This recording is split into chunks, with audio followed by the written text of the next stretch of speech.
வணக்கம். நான் சித்த ஆயுர்வேத வைத்தியர் தினேஷ் பேசுகிறேன். இந்த வீடியோவில் நாங்கள் தோல் மூட்டு நோவுக்கான முக்கியமான சில காரணங்களையும் அதுக்குரிய சிகிச்சைகள் எப்படி எங்களுடைய கிளினிக்கில் நடைபெறுகிறதுன்றதையும் பார்க்க போகிறோம். தோல் மூட்டு வலிக்கு பிரதானமான காரணம் கொமனாக எங்களுடைய கிளினிக்கில் வாரது இன்ஜரிஸ், அதாவது அடிபட்ட கேஸுகள் வரும். எப்படின்னு சொல்லி பார்த்தீங்கன்னு சொன்னால், டிரெக்டாக அடிபட்டிருக்கலாம், விளையாக்குள்ளே விளையாடும்போதோ இல்லாட்டி மோட்டர் பைக்கில் போவதைக்குள்ளேயோ டிரெக்டாக விழுந்து தோல் முட்டு தாக்கப்பட்டு வரலாம். அல்லது விழுந்து கை ஊண்டுப்பட்டதன் விளைவாக அதன் மூலமாக தோல் முட்டில் ஒரு ஷோக்கிங், ஒரு அதைப்பு ஏற்பட்டு அதன் மூலமாக பெயினோடு வரலாம். இது அநேகமாக பார்த்தீங்கன்னு சொன்னால் விழுந்த உடனே வராது. எங்களுடைய கிளினிக்குகளுக்கு மருந்தெடுத்து பெயின் கில்லர்ஸ் பாவிச்சு அது மாறியலைன்னு சொன்னால் அதுக்கப்புறம் ஆயுர்வேதத்துக்கு போய் பார்ப்போம்னு சொல்லி வருவார்கள். இது ஒரு டைப். அதுக்கடுத்தது பார்த்திங்கன்னு சொன்னால் ஓவர் யூஸால் வார ஷோல்டர் பெயின். இது உழைக்கும் மக்களிடத்துலேயே அதிகமாக காணப்படும். இதில் கொமனாக என்ன நடக்குதுன்னு சொன்னால், ஒரே மூமெண்ட், அதாவது ஒரே அசைவையே திரும்பி திரும்பி திரும்பி செய்து கொண்டிருப்பாங்க ஒரு வேலை செய்யும்போது. உதாரணத்துக்கு, இந்த கடலில் போய் வலைகள் தண்ணிக்குள்ளே இறக்கும்போது ஒரே வகையான மூமெண்ட்ஸ் அந்த ஷோல்டர் ஜாயிண்டில் நிகழ்ந்து கொண்டிருக்கும். இப்போ இப்படி ஒரே வகையான அசைவு ஒரு மணிக்கணக்காக நிகழும்போது அதோடு சம்மந்தப்பட்ட திசுக்கள்லையும் சவ்வுகள் தசைகள்லையும் பாதிப்பு வரும். இந்த பாதிப்பை ஈடு செய்கிறதுக்குரிய அவகாசம் ஓய்வு கொடுக்காத பட்சத்தில் திருப்பியும் அதே வேலையை திருப்பி செய்யக்குள்ள அது நோவாக தொடர்ந்து இருக்க துவங்கும். இந்த நோ போக போக அதிகரிச்சுக்கொண்டு போகிறதோட தோல் மூட்டினுடைய அசைவும் மட்டுப்படுத்தப்பட்டு விடும். இப்படி மட்டுப்படுத்தப்பட்டு இரவெல்லாம் நித்திர கொள்ள இல்லாமல் பெயினாக இருக்குது, கொதிவெளியாக இருக்குது என்று சொல்கிற பட்சத்தில் எங்களுடைய கிளினிக்கு இந்த கேஸுகள் வருவாங்க. அடுத்தது மூன்றாவது பார்த்திங்கன்னு சொன்னால் ஆர்த்ரைட்டிஸ் கண்டிஷன்ஸ். மெடிக்கல் கண்டிஷனில் பார்த்திங்கன்னா ஆர்த்ரைட்டிஸ் கண்டிஷன். இது முதலாவது தேய்மானம் இருக்கலாம், தோல் மூட்டில் தேய்மானம் இருக்கலாம். தேய்மானம் கொமனாக பார்த்திங்கன்னு சொன்னால் சிறு வயதில் இள வயதில் வராது, நல்ல வயசான ஆட்களில் இதை பார்க்கக்கூடிய மாதிரி இருக்கும். அதுவும் பார்த்திங்கன்னு சொன்னால் அந்த ஒரு இன்ஜரியாலேயோ அல்லது இந்த ஓவர் யூஸ் கண்டிஷனாலேயோ ஏற்கனவே தோல் மூட்டில் வலி வேதனை இருந்து அது சரியாக கவனிக்கப்படாத பட்சத்தில் இந்த செகண்டரி ஒஸ்டியோ ஆர்த்ரைட்டிஸ் டெவலப் ஆகலாம். அதாவது ட்ரோமேட்டிக் ஆர்த்ரைட்டிஸ்னு சொல்லி நாங்கள் அதை எடுத்துக்கொள்ளலாம், ஒரு இன்ஜரியை தொடர்ந்து வர மாதிரி. அதுக்கு அடுத்ததாக பார்த்திங்கன்னு சொன்னால் இதில் செப்டிக் ஆர்த்ரைட்டிஸ் இங்கே வரலாம், அதாவது இன்ஃபெக்ஷன் கண்டிஷனில் வரலாம். கொமன் இன்னொன்று பார்த்திங்கன்னு சொன்னால் இந்த மூட்டுவாதத்தில் ருமட்டாய்டு ஆர்த்ரைட்டிஸ், அது ஒரு ஓட்டோஇம்யூன் டிசீஸ். அதாவது ஓட்டோஇம்யூன் டிசீஸ்னு சொன்னால் எங்களுடைய நோய் எதிர்ப்பு சக்திக்குரிய கலங்களை என்ன செய்யணும்னு சொன்னால் எங்களுடைய மூட்டுக்களினுடைய திசுக்களை ஒரு புரத்தியாக நினச்சி, ஒரு ஃபொரின் பார்ட்டிக்கலாக நினச்சி அதை அட்டாக் பண்ணும். அதாவது அதை தாக்கி அழிக்க துவங்கும். அதன் மூலமாக ஒரு ஆர்த்ரைட்டிஸ் டெவலப் ஆகும். அது ருமட்டாய்டு ஆர்த்ரைட்டிஸ் சொல்லுவோம். இதுவும் தோல் மூட்டில் கொமனாக வரக்கூடிய பிரச்சனை. அதுக்கு அடுத்தது பார்த்திங்கன்னு சொன்னால் ஃபோர்ஸ் அண்ட் ஷோல்டர்னு சொல்லி ஒரு நிலைமை இருக்குது. இது என்னென்னு சொன்னால், தோல் மூட்டை அசைக்க முடியாத அளவுக்கு அதனுடைய சப்போர்ட்டிங் லிகமெண்ட்ஸாக இருக்கட்டும், அதாவது தசை சவ்வுகள், தசை நாண்கள், டெண்டன்ஸ் எல்லாமே உங்களுக்கு ஸ்டிஃபாகி இறுக்கமாகி போயிருக்கும்.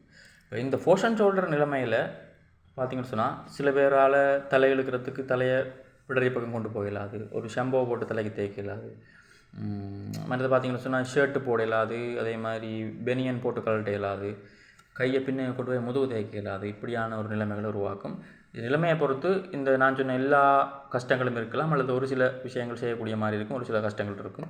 இப்போ இதெல்லாமே பார்த்திங்கன்னு சொன்னால் ஏற்கனவே நாங்கள் பார்த்தோம் இல்லையா, அந்த இன்ஜரியால் வர பெயின், ஓவர் யூஸால் வர பெயின், ஆர்த்ரைட்டிஸ் கண்டிஷனால் வர பெயின், இது எல்லாத்தையும் சரியான முறையில் ட்ரீட் பண்ணப்படாத பட்சத்தில் அப்படியே டெவலப் ஆகி ஒரு கட்டத்தில், அதாவது அந்த அசைவு குறைஞ்சிரும், தோல் மூட்டினுடைய அசைவு குறைஞ்சிரும். அந்த அசைவு குறைய அங்கே ஸ்டிஃப்னஸ் உருவாகும். அது தொடர்ந்து டெவலப் ஆகிருக்கலாம். இப்போ இது பார்த்திங்கன்னு சொன்னால் நேமாக 3 மாதம் 6 மாதம் அல்லது 1 வருஷ வரலாறு கூடியிருக்கும் இந்த தோல்முட்டு வலிக்கான வரலாறு. ரைட். அதுக்கடுத்தது இந்த அடிக்கடி மூட்டு கலர்ற ஆக்கள், மூட்டு அடிக்கடி கலருது. கலண்டோன்னா அநேகமாக இது யாருக்கு வரும்னு சொன்னால் அந்த ஸ்போர்ட்ஸ் விளையாடுற ஆட்களுக்கு வரும். மூட்டு கலண்டோன்னா அவங்களே என்ன செய்வாங்கன்னு சொன்னால் தூக்கி அதை ரிடக்ட் பண்ணக்கூடிய மாதிரி இருப்பாங்க. ரிடக்ட் பண்ணதுக்கப்புறமாவும் சில பேருக்கு பெயின் இருந்தோன்னு சொன்னால் அந்த பெயினுக்குரிய ட்ரீட்மெண்ட்டுக்காக எங்கள்கிட்ட வருவாங்க. ரைட். இப்போ இந்த கண்டிஷன்ஸில் வந்து நாங்கள் எங்களுடைய சித்த ஆயுர்வேதிக் கிளினிக்கில் என்ன மாதிரி ட்ரீட்மெண்ட் பண்ணுறோம்னு சொன்னால், அந்த டிரெக்டாக வருகின்ற இன்ஜரிஸ் இருக்கு இல்லையா, இப்போ அடிபட்டு நோவோட வார கேஸுகளில் சரியான பெயினோட வாராக்களுக்கு நாங்கள் பற்று போடுவோம். பற்றுன்றது வெளிப்புறமான பிரயோகம், பத்துன்னு சொல்லுவார்கள். இதில் எலும்புகளில் எதுவும் பிரச்சனை இருக்கா இல்லையான்றதை வந்து நாங்கள் பார்த்து தான் இதுக்கு ட்ரீட்மெண்ட்டை ஆரம்பிப்போம். சில பேர் எக்ஸ்ரே எடுத்துகிட்டே வருவாங்க. நாங்கள் முடிஞ்ச அளவுக்கு டயக்னோஸ் பண்ணிடுவோம். இது வந்து என்ன சொல்கிறது, எலும்பில் பிரச்சனை இருக்கா இல்லையான்னு சொல்லி. அப்படி நாங்கள் எலும்பில் பிரச்சனை இருக்குன்னு சந்தேகிக்கின்ற பட்சத்தில் நாங்கள் அவைகளை எக்ஸ்ரே எடுத்து அதன் மூலமாக அதை பார்த்து க்ளியர் பண்ணிக்கொள்வோம். அப்போ பற்று, அதுக்கப்புறம் அந்த பெயினெல்லாம் குறைஞ்சி ரெடியூஸ் பண்ணப்பட்டு வர சந்தர்ப்பங்களில் ப்ராப்பரான தெரப்பியூட்டிக் ஆயில் மசாஜ், அதே மாதிரி அதோடு சேர்ந்ததாக உள் மருந்துகளும் கொடுத்து எக்ஸசைசஸ், அதாவது நான் ஏற்கனவே சொன்ன மாதிரி நோயாளர் நோயின் தன்மை, நோயாளியின் தன்மை எல்லாத்தையும் கருத்தில் கொண்டு அதுக்கேற்ற மாதிரி எக்ஸசைஸ், அந்த மசில்ஸை ஸ்ட்ரென்த் பண்ணக்கூடிய மாதிரி எக்ஸசைஸ் வந்து சொல்லிக் கொடுப்போம். இது வந்து இன்ஜரிஸுக்கும் இதுதான், அதே மாதிரி ஓவர்ஷூஸால் வர பெயினுக்கும் இதான். ரைட்டா? அதுக்கடுத்து பார்த்திங்கன்னா ஃபோர்ஷன் ஷோல்டர் கண்டிஷனில் என்ன நடக்கும்னு சொன்னால் அதுவும் அப்படி தான். இது கொஞ்சம் டைம் எடுக்கிற ட்ரீட்மெண்ட் சொன்னால் எப்படியுமே ஒரு 6 மாதம் ஒரு வருஷ வரலாறு இதுக்கு இருக்கும். கொஞ்சம் கொஞ்சமாக தான் மாற்றத்தை ஏற்படுத்த வேண்டும். அப்போ எங்களுடைய ட்ரீட்மெண்ட் கொடுக்க என்ன செய்ய முடியும் சொன்னால் சிறிய மாற்றங்கள் உருவாகும். அந்த மூட்டு தன்னைத்தானே திருப்பவும் தகவமைத்து கொள்ளும். அப்போ அதுக்கான டைம் நோயின் கால அளவை பொறுத்து இருக்குது, நோயின் தன்மை எவ்வளோத்துக்கு எந்த ஸ்டேஜில் இருக்குன்றதை பொறுத்து அது இருக்குது. ஆகவே பொறுமை உள்ள நோயாளர்கள் இங்கே வந்து கிட்டத்தட்ட 100% மாற்றம் கண்டு போகிறாக்களும் இருக்கிறாங்க. சரி, இப்போ இவங்களுக்கும் இதே மாதிரி ட்ரீட்மெண்ட்டுகள் கண்டினியூஸாக போய்கிட்டு இருக்கும். அதுக்கடுத்தது இந்த ஷோல்டர் டிஸ்லோகேஷன் அடிக்கடி வாராக்கள் எங்கள்கிட்ட வருவாங்க பெயின் நோவுக்காக. அவங்களுக்கு நோவுக்குரிய அந்த எங்களுடைய சிகிச்சை முறைகளை கொடுத்துட்டு அதுக்கப்புறமாக பயிற்சிகள், அதாவது இந்த தோல் மூட்டு பகுதியை வந்துட்டு பார்த்திங்கன்னு சொன்னால் சப்போர்ட் பண்ணுகின்ற மசில்ஸுகள், அதாவது இந்த டெல்டாய்ட் மசில்ஸாக இருக்கட்டும், இந்த ரொட்டேட்டர் கஃப் மசில்ஸ்னு சொல்லுவாங்க. ஒரு 4 மசில்ஸ் இருக்குது, முக்கியமான மசில்ஸ். அந்த தோல் மூட்டை இறுக்கி பிடிச்சி அதுக்கு ஒரு உறுதித்தன்மையை கொடுக்குற மசில்ஸ். இப்போ இந்த மசில்ஸுகளுக்கு பயிற்சி சொல்லிக் கொடுப்போம். அதை ஸ்ட்ரென்த் பண்ணுறதுக்குரிய பயிற்சி சொல்லிக் கொடுப்போம். எப்படி ஒவ்வொரு நாளும் செய்யணும்னு சொல்லி. அப்போ அப்படி செய்யக்குள்ள என்ன செய்ய முடியும் சொன்னால் அந்த மூட்டு பகுதி நன்றாக இறுகி பலமாக மாறும். அப்போ அதுக்கு பிறகு பார்த்திங்கன்னு சொன்னால் அந்த மூட்டு கலர்ற பிரச்சனைகள் கொஞ்சம் கொஞ்சமாக குறைஞ்சிக்கொண்டு போகிறத நாங்களே கண்கூடாக பார்த்துருக்குறோம்.